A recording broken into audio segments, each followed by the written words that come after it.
Welcome to Kirti की chemistry पाठशाला. Today we will discuss about molecularity, order of reaction, difference between molecularity and order of reaction. आणविकता और कोटि दोनों में क्या डिफरेंस है, बहुत इंपॉर्टेंट है. ये हमारा केमिकल काइनेटिक्स का सेकंड पार्ट है, सेकंड वीडियो है.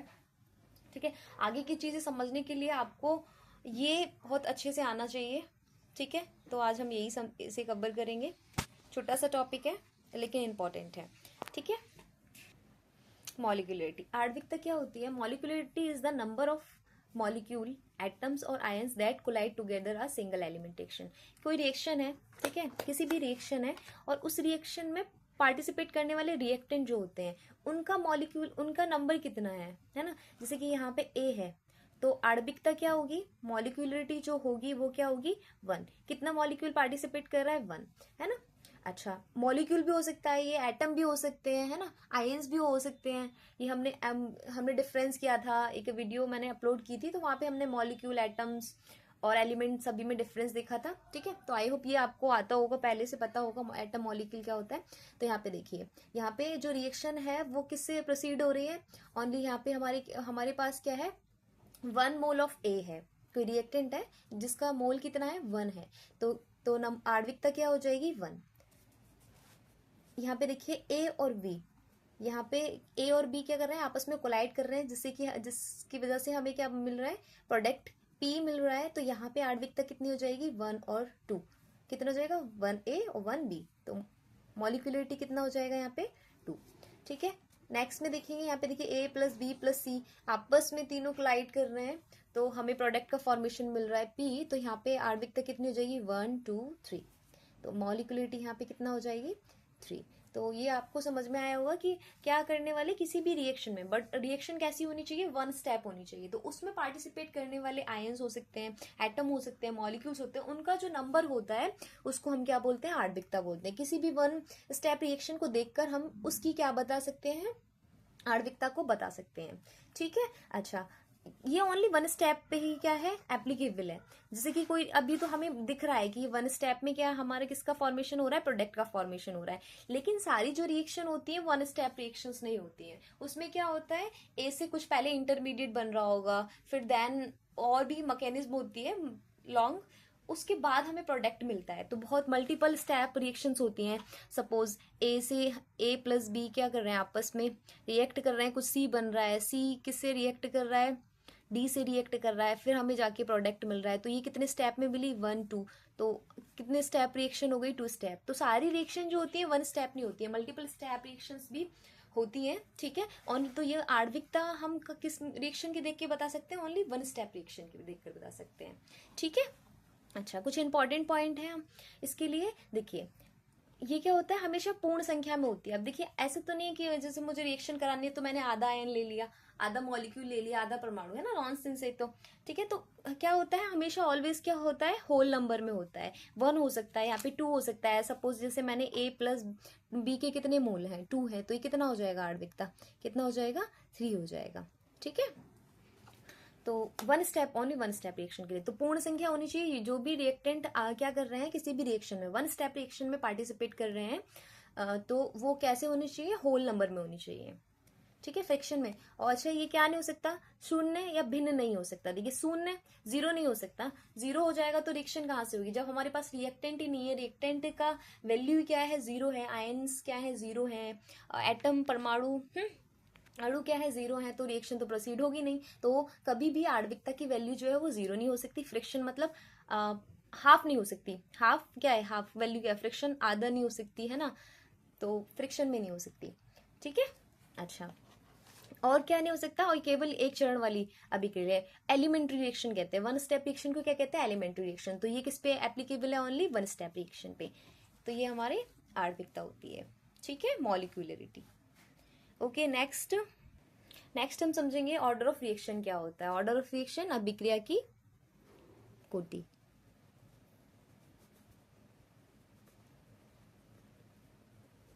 ठीक है, ऑर्डर ऑफ रिएक्शन को क्या बोलते हैं, अभिक्रिया की कोटि बोलते हैं. तो देखिए, अभिक्रिया की कोटि क्या होता है, total power of concentration term. जैसे कि ये कोई रिएक्शन है, उसके लिए रेट लॉ हम अभी सीखेंगे कि रेट लॉ किसी भी रिएक्शन के लिए कैसे लिखते हैं, है ना. तो जैसे कि कोई रिएक्शन है 2A+B और क्या मिल रहा है, प्रोडक्ट मिल रहा है। ये क्या है, एलिमेंट्री रिएक्शन है। ये क्या है, एलिमेंट्री, वन स्टेप रिएक्शन है, देखने से पता चल रहा है, बट हम देखने से नहीं पता चला, देखने से वन स्टेप रिएक्शन है उसकी हम आणविकता बता सकते हैं, है ना, लेकिन रेट नहीं बता सकते। रेट जो होता है वो एक्सपेरिमेंटल होता है, ठीक है। आफ्टर एक्सपेरिमेंट ही हम बता सकते हैं कि किसी भी रिएक्शन का क्या है, ऑर्डर क्या होगा, ठीक है। ये कोई रिएक्शन है, उसके लिए रेट लॉ से हमने क्या लिख दिया, रेट लॉ भी हम आगे पढ़ेंगे, रेट लॉ क्या होता है, ठीक है। बस अभी आप समझिए कि ये रिएक्शन है, उसके लिए रेट लॉ लिखा हुआ है। तो यहाँ पे एक ही ए के कितने मोल है 2, बी के कितने 1, तो ये एलिमेंट्री रिएक्शन है, इसीलिए जैसे जो मॉलिक्यूलरिटी है वही क्या बन गया है, इसका पावर बन गया है। जैसे 2A है तो ए की कंसंट्रेशन की पावर कितना हो गई 2, बी के कंसंट्रेशन की पावर कितना हो गई 1। तो डेफिनेशन क्या कह रही है, total power of concentration, total power of concentration term in rate law.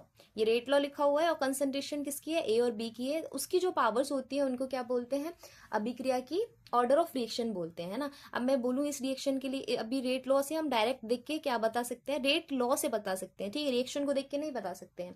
देखिए समझिए, तो यहाँ पे जो ऑर्डर होगा वो क्या होगा, ए के रेस्पेक्ट में 2 होगा, बी के रेस्पेक्ट में 1 होगा, और टोटल इस रिएक्शन के लिए अगर मैं ऑर्डर निकालूंगी तो 2 + 1 कितना हो जाएगा, 3 हो जाएगा। तो 3 हो जाएगा, तो ये रिएक्शन क्या है, रिएक्शन का ऑर्डर क्या हुआ, 3 हो गया, ठीक है। थर्ड ऑर्डर रिएक्शन है ये वाली, ठीक है, ओके। अब देखिए ये ना एलिमेंट्री रिएक्शन में ही होता है कि जैसे ए का कोफिशिएंट 2 है तो पावर कितनी हो गई कंसंट्रेशन की, 2 हो गई, बी का कोफिशिएंट 1 है तो उसकी पावर कितनी है, 1 हो गई, और टोटल कितना हो गया, 3 हो गया। लेकिन मल्टी स्टेप रिएक्शन में हम नहीं बता सकते देख के कि उसकी क्या ऑर्डर क्या होगा। तो जैसे हम एग्जाम्पल से समझते हैं, जैसे ये रिएक्शन है A+B है और हमें प्रोडक्ट मिल रहा है P, ठीक है। यहाँ पे मैंने मेंशन नहीं किया हुआ है कि हमारी एलिमेंट्री रिएक्शन है, ठीक है। मेंशन होगा तभी मॉलिक्यूलरिटी, ओनली फॉर एलिमेंट्री मतलब एलिमेंट्री रिएक्शन के लिए ही क्या होगा, जो मॉलिक्यूलरिटी होगी वो किसके इक्वल होगी, ऑर्डर ऑफ द रिएक्शन के बराबर होगी,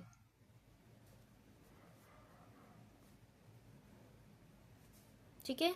ये नोट करने वाली चीज है। ओनली हम वन स्टेप रिएक्शन में ही मॉलिक्यूलरिटी जो होती है वो ऑर्डर ऑफ रिएक्शन के बराबर होती है। लेकिन अगर रिएक्शन क्या है, उसमें मेंशन नहीं है क्वेश्चन में कि ये जो हमारी रिएक्शन है वो elementary reaction, one step reaction है, तो मे बी वो क्या हो सकता है, मल्टी स्टेप रिएक्शन भी हो सकती है। तो उसके लिए हम ऑर्डर कैसे निकालेंगे, उसके लिए जो ऑर्डर है हम एक्सपेरिमेंट के थ्रू निकालेंगे। जैसे मैं इसके लिए रेट लिखूंगा, इस वाली रिएक्शन के ए की पावर, ऐसे नहीं है यहाँ पे क्या कहते हैं, जैसे मैंने सपोज 2 ही लगा दिया है ना, तो यहाँ पे मैं 2 लिखूंगी, नॉट क्या है, एलिमेंट्री रिएक्शन नहीं है, मल्टी स्टेप रिएक्शन हो सकती है। तो यहाँ पे कंसंट्रेशन की, ए की कंसंट्रेशन की पावर 2 नहीं होगा, क्या होगा, x होगा, कुछ होगा, है ना, और बी की कंसंट्रेशन की पावर क्या होगी, y होगी, ठीक है। फिर हम क्या करेंगे एक्सपेरिमेंटली, और भी मेथड्स हैं, कई मेथड होते हैं ऑर्डर ऑफ रिएक्शन निकालने के लिए, तो हम अभी आगे जो नेक्स्ट वीडियो की उसमें सीखेंगे। तो यहाँ पे क्या हो सकता है, तो यहाँ पे ए के रेस्पेक्ट में ऑर्डर क्या है, एक्स है, बी के रेस्पेक्ट में ऑर्डर क्या है, वाई है, कुछ मेथड है जिससे हम एक्स और वाई की वैल्यू निकालेंगे। तो इसके लिए ऑर्डर ऑफ रिएक्शन क्या हो जाएगा, एक्स प्लस वाई, जो कि हम क्या सीखेंगे, इनकी वैल्यू फाइंड करना सीखेंगे नेक्स्ट वीडियो में, ठीक है। ये क्या नहीं है हमारी, नॉट अ एलिमेंट्री रिएक्शन, ठीक है, ओके। नेक्स्ट, अब देखिए इसके लिए कुछ इंपॉर्टेंट पॉइंट होते हैं। ये क्या हो सकता है, जीरो भी हो सकता है, ऑर्डर ऑफ रिएक्शन क्या हो सकता है, जीरो ऑर्डर रिएक्शन होती है, ठीक है, पूरा होल नंबर 1 ऑर्डर हो सकती है, फ्रिक्शन में भी इसकी वैल्यू हो सकती है, ठीक है। अच्छा नेक्स्ट, इसको हम क्या निकाल सकते हैं, एक्सपेरिमेंटली ही इसको डिटरमाइन किया जा सकता है, देखकर हम रिएक्शन को, जैसे हम मॉलिक्यूलरिटी बता रहे थे वैसे हम rate of order of reaction नहीं बता सकते हैं, ठीक है।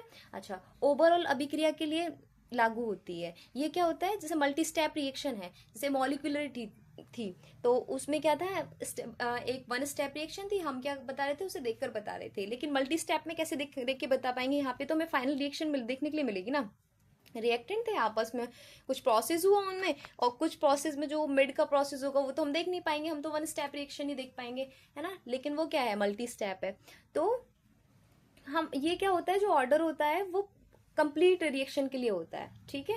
किसी भी स्टेप को स्टेप के अकॉर्डिंग नहीं होता है, ये कंप्लीट रिएक्शन के अकॉर्डिंग होता है कि हमारी जो रिएक्शन है वो जीरो ऑर्डर है, फर्स्ट ऑर्डर है, सेकंड ऑर्डर है, थर्ड ऑर्डर है, ठीक है, and so on, and nth order है, ठीक है। ओके, अच्छा, तो ये चीज थी। अब देखिए दोनों में डिफरेंस क्या है।